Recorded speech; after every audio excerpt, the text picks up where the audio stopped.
Hi there and welcome back. Today I'm going to be working on this Myrtle communis, or as it is commonly known, Myrtle.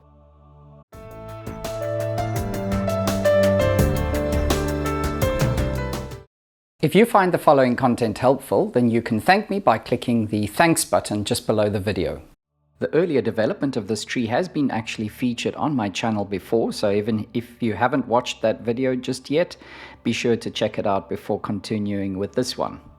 Myrtles can be an extremely rewarding species to work with, and for bonsai it is super easy and quick to achieve quite a dense ramification. Because they're such an easy to grow shrub, you will find them at most garden centers. If you can't find any at a local nursery, then all you need to do is find one in somebody's garden or in a public space, and if necessary ask permission, and then take some cuttings, as they strike very easily from this technique.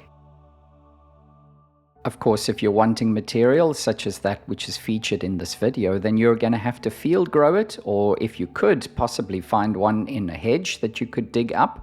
Alternatively, you're going to have to grow it in your garden like I have as a shrub, and after some years you'll be able to dig it up and work it further as a bonsai tree. As I've mentioned before, the Myrtle communis is a shrub, and it is an evergreen shrub that typically grows in the Mediterranean and in the north of Africa. The leaves are naturally small and have a dark glossy green color. During summer, flowers will develop at the tips of these branches, and those flowers, which are white in color, will also then develop into black berries. The trunk is also a great attraction. This tree of mine has been allowed to grow freely since the beginning of spring, and now it's time to go back and give it a good haircut. Doing so with a blunt pair of scissors is no good, so we're going to first sharpen them.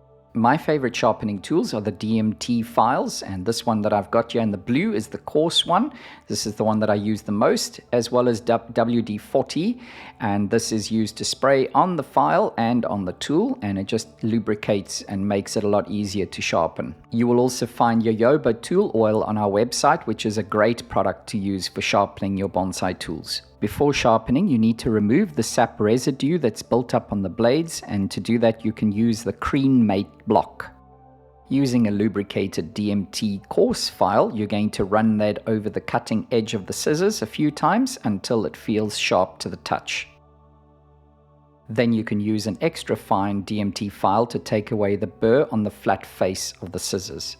Now I'm going to roughly trim this bush back to shape. The shape that I'm going for is very rounded when viewed from the front and also from the sides.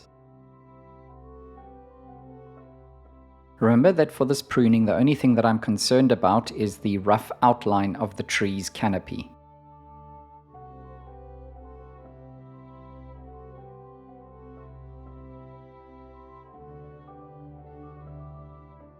Once I'm happy with the profile, then I'll be going back and doing proper careful pruning at each terminal. To get good growth on your myrtle, I would suggest that you place it in a partial sun position, not in full sun, and then you will be rewarded with this kind of very vigorous development in the spring. They are a tree that prefers a more acidic soil, and therefore you can add some kanuma to the mix if you want, and also they don't like lime, so if your water that you're watering your bonsai with has a lot of it in it, then it's preferable to either remove it and ideally to use rainwater.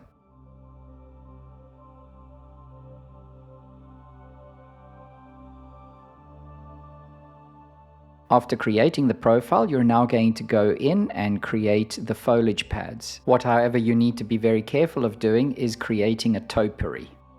How you can avoid it is by first creating and developing the structure on which you're going to build the foliage pad, which is something that I featured in earlier videos with this tree. Once you've built the structure, then next you're going to develop the secondary branches, and it's onto that you're going to develop the ramification which you now see in the video. You will also have noticed that my cutting technique is very different to what was being applied earlier. The rough pruning has now been changed to very delicate pruning, where I'm selecting the buds that I'm wanting to keep and develop further and cutting back to those dormant buds.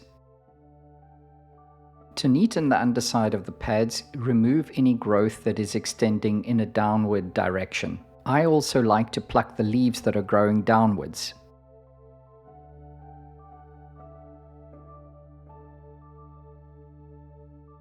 On myrtles, you will find growth that emerges out of the trunk at all different positions, and it is best to remove this. Some of this growth, of course, can be developed into structural branches and increase the ramification of the tree, but if it has no future or if you do not intend to use it, then it's best to pluck it off with your fingers or otherwise cut it off with a pair of scissors. I mentioned earlier on that after cutting the tree back to the desired profile, your next step will be to go back in and develop the foliage pads or the cuts that are going to define them.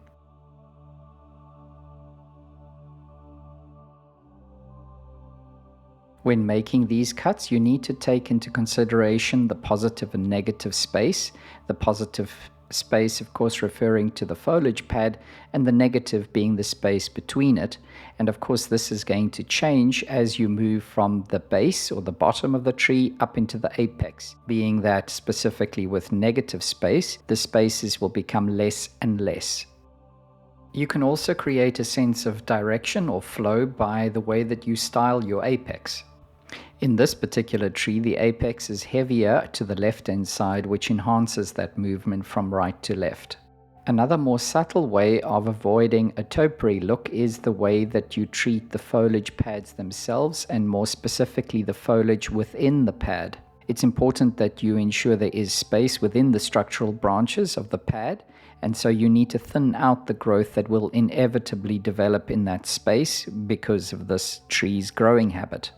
Should you find any branches which you wish to keep and develop as structure, you can then wire those into position using some aluminium wire.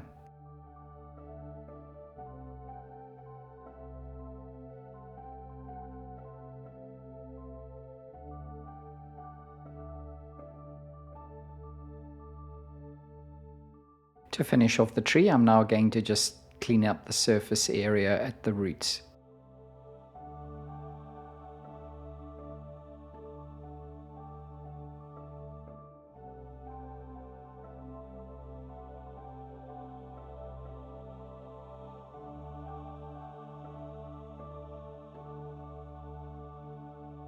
If you found that content helpful and you'd like to thank me for it, please do so now by clicking the thanks button just below the video.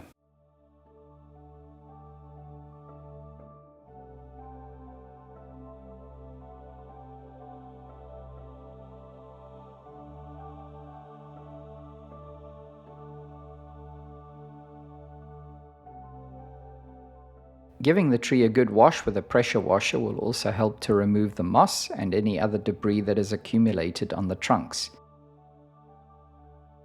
And that brings me to the end of today's work on this tree. The tree is still very much in development, but I am one step closer to a more refined tree though. I'm still in the process of developing that secondary and tertiary ramification within the foliage pads, which is why the foliage pads at this point in time do look very stylized still. In the future, I'll be able to keep a lot more foliage on them, so there'll be less negative space between the pads, and I'll be able to open the structure within the foliage more. Thank you very much for joining me today. I hope that you enjoyed that video, and if you haven't done so yet, please do like and subscribe to my channel.